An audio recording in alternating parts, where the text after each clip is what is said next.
There you go. Go. Okay. I'm Rebecca Greer, and I work at Serenity Health and Body. One of the many things I do is our INDIBA protocols and our therapies.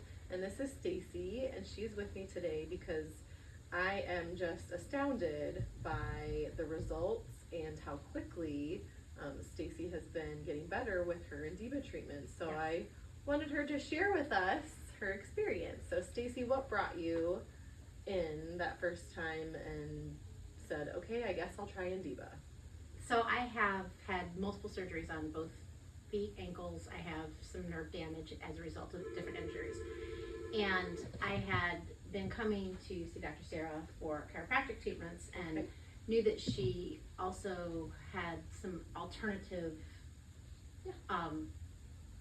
therapies going on. And I was like, what can you do for this? And she immediately mentioned the INDIBA. She sent me home with pamphlets, and I went home and tried to do some looking up about it. And I was like, you know what, we're going to go ahead and try it, because the last time that I was at the podiatrist, I had injections of cortisone into my feet to help with that, and that was extremely painful. And I was like, The injection itself? The injection was horrible, and I was like, I really don't want to do that again if I don't have to. So you've had injections before. How helpful were the injections once you got past the pain of them? They made the swelling go down, which made some of the pain go away, but it never was completely 100% gone. It made it manageable. So can you share with us how much of your daily life and your quality of mobility was impacted by this pain? So I'm a teacher, so I'm generally on my feet all day long, and it would start within an hour being at school, where I was trying to hide by leaning against different things, because I'm not a teacher that sits in a chair. Okay. So I'm maneuvering around, and I'm leaning on stuff and trying to hide the fact that I'm in pain, and I stopped exercising completely because I could not handle the pressure on my feet. So I would get home from work after being there for 8 hours, and all I would do is have my feet up in a recliner trying to get the pain to stop, and it would just be sparkly is the wrong word, but it would just horrific, Like shoots of shooting pain, throbbing pain all night long. like and it would electric stop shocks, kind of. by the time I would go to Bed. bed. Okay. But if I had to go to bed in the bathroom in the middle of the night, it just was an ongoing cycle. So there was never a moment of not pain. So could you walk without shoes ever? No. So you always had to have something? I had to have something on it because I had to have an insert, a metatarsal pad inside the shoe to take some of the pressure off the nerve. Could not walk barefoot. Okay. Nothing. Couldn't walk barefoot. Could you walk through a store? Not well. Okay. Not well. I always have to have a grocery cart to kind of lean on to take some of that pressure off. Okay. So So your daily life was impacted severely yes. by the pain. So then what happened after your first treatment? First treatment, I went home and I could feel things, for lack of a better word, firing. Okay. My left foot is by far the worst of the two, and I could feel things kind of firing in my right foot, and I'm like, that's odd. Like you felt fire, or you just No, felt sensation? like sensations that I had not felt before. Okay. Okay. That would be the best way. Like things were working in a different way. Okay. Okay. And it felt good, bad, neutral? The right foot, I want to say, if I go back to thinking about our treatments, it was like I have the notes. for the second treatment, I went and I was like, my right foot feels a lot better. Yep. And I did notice the left one wasn't as bad, but again, my left foot is the one that is by far the worst of the two. Yep. Yep. And with each treatment that I've had, everything has gotten progressively better. So at this point, I think today is my 6th treatment, and I do not have pain at all in my right foot. That is amazing. I have no pain. I can walk backwards, which I know that sounds stupid, but being able to roll on the ball of your foot is essential to walking backwards, and I could not do that before. And I am barefoot walking in my house, which you haven't done. which I have not done for a very long time. And you said you started walking on the treadmill. Yes, I've started walking. Exercising again. Small bits. I don't do a lot of speed. I do more incline because I get the resistance that way, but I'm up to about 30 minutes 3 times a week, which is not something that I have been able to do for a very long time. And tell us about the first weekend you went out. I think it was just with some family, and you were a little bit nervous because they wanted to go to the shops. Yes, so my mother and my daughter and I, my daughter's going to college, and we were like, girls' day trip. We went over to Morris, had lunch, doing the shops. And I went with 3 pairs of shoes because I was like, something's not gonna feel right. And I made it through the entire shopping trip and home, and still was able to make dinner and do stuff that night. Yes, I still elevate a little bit because I'm still in that healing process, but if this had been previous to the treatment, that would have been a done for. Would you have even made it through the day? No. You would have had to. We probably would have gone an hour, and I'd have been like, I'll stop here and have a coffee. You guys go ahead and go, not wanting to ruin their time, but I wouldn't have been able to finish it. So that was just wonderful for you. Yes. So tell us also, because I have here in my notes, so not only is it helping the bottom of your feet and those nerve issues, but you were telling me about your ankle rotation that somehow that's getting better. Yes. So my right foot, one of the things that I had to have surgery for is I tore off all the ligament right around the ankle, and they had to go back in and fix that. And so, of course, scar tissue develops, and while it is stable, it's just never gotten the full rotation, and I am able to rotate that ankle in ways that I have not prior to ripping the darn tendon. Which would be painful.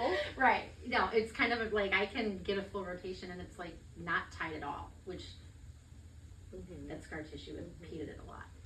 So one of the things that you haven't shared with us, but you have shared with me, is that you wanted to go home and do research, and you were a little disappointed because you couldn't find some.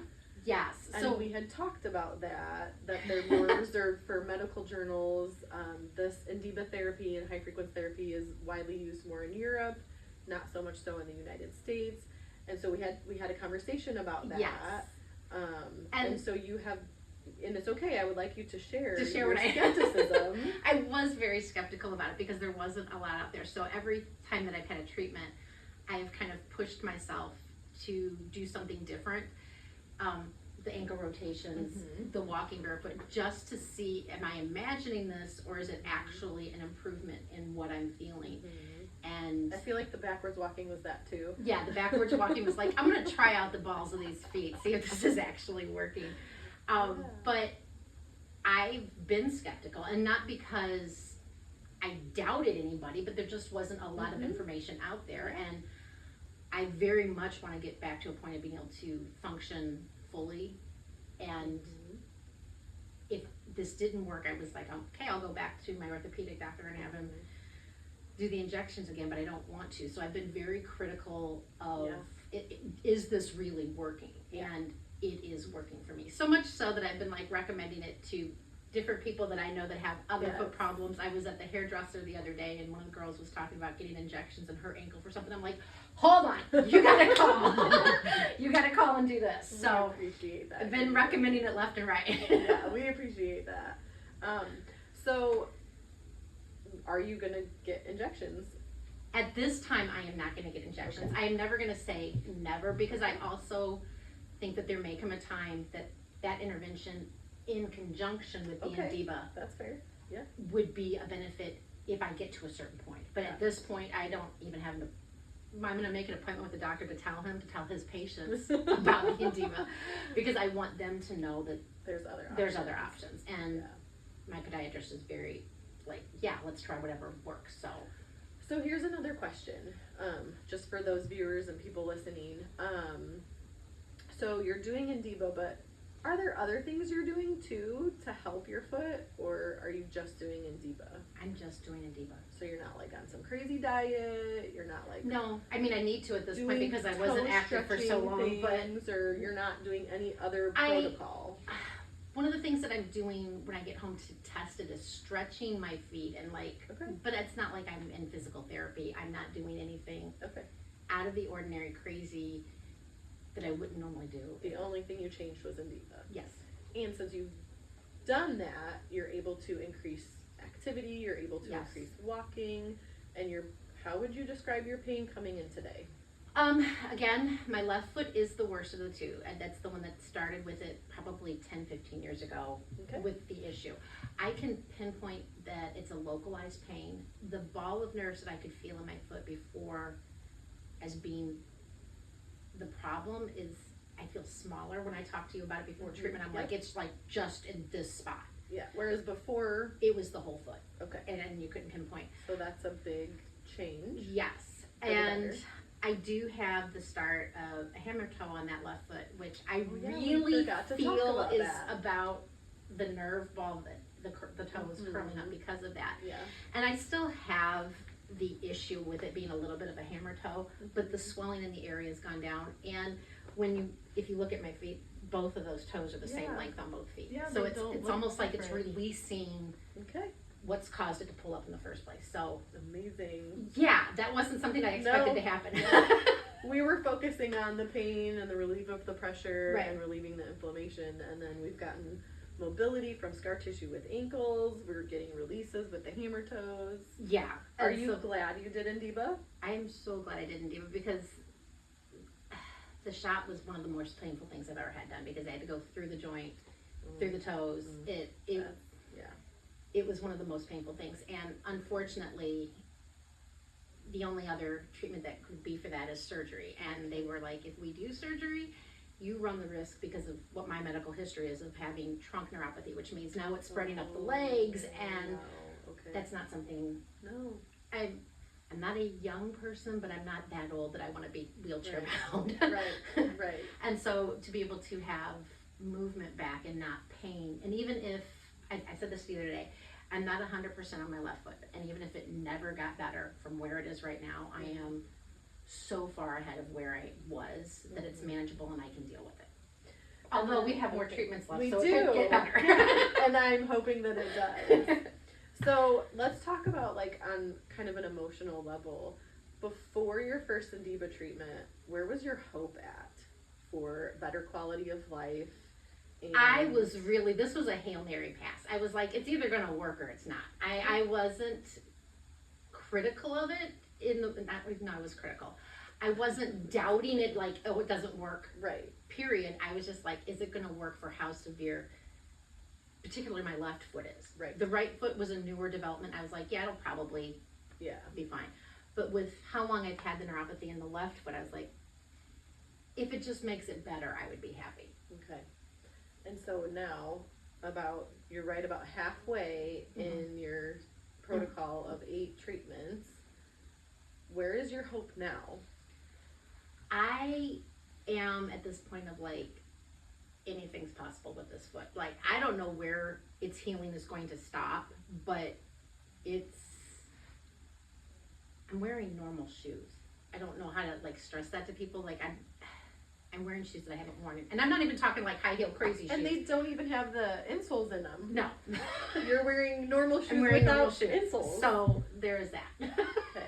So does that give you new hope for just a new quality of life? And absolutely. I'm like, I can get back to walking. I can get back to, which I have gotten back to, but I'm excited about the start of the school year in a way that I haven't been because of the pain that I've had for so long that I'm like, I feel like a new person going into that classroom. Yeah, for sure. I'm going to get to move around with them. Yeah, so, and not lean against everything. Right. Well, Stacey, we're so thankful that I'm grateful that you guys are here. And we so appreciate your testimony and you sharing your story of your healing journey with us and with other people because that's what helps. So thank you so much. Thank you. All right.